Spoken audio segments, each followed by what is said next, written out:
A major ruling in favor of the world's largest retailer. We reported yesterday the U.S. Supreme Court has ruled that Walmart cannot face a massive class action discrimination lawsuit by as many as 1.6 million women.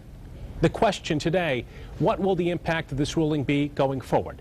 Joining us live tonight, NBC News Chief Justice Correspondent Pete Williams. Pete, thanks so much for your time. You know, we're hoping to put this all into context. This is a decision that at the same time, it'll make it harder to bring class actions against big companies, but does it hurt the ability of a large group of individuals to sue a company if they're wronged? Break it down for us. What other types of cases are impacted by this ruling? Well, this applies to class actions when people who have similar claims, product liability claims from consumers, employment discrimination claims from employees, band together and file their lawsuits all together. That's a class action. That's the kind of lawsuit that the Supreme Court was dealing with in this case against Walmart. Now, it's undoubtedly going to be harder to put class actions together, especially in the employment context. Let me explain why.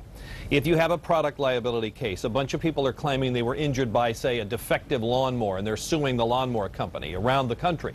Well, they all have the same kind of lawnmower. They all have that in common. Under the Supreme Court ruling, their case could probably still stay intact. What the court said is when you're going to claim that there's discrimination, you have to show that everybody who was discriminated against was discriminated against for the same reason, either some central policy or some central thing that the company did to every employee.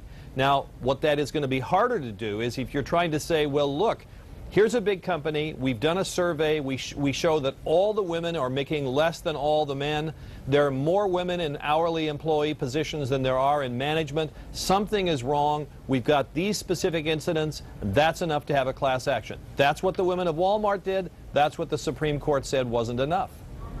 Pete, real quickly, are the barriers now a little too high that if you've been wrong, did the corporations win here? Well, Walmart certainly won, and the corporations won in the sense that it's going to be harder to put these kinds of class actions together. Now, if you're the Chamber of Commerce, you think that's a good thing. You think that corporations have been harassed and forced into settlements by these class actions, which they are considering blunt instruments. But if you're civil rights lawyers, you think that the court has taken too much wind out of class actions and made it much harder to prevail and get justice where individual cases would be hard to bring. Pete Williams, NBC's Justice Correspondent. Pete, thanks for your time live tonight.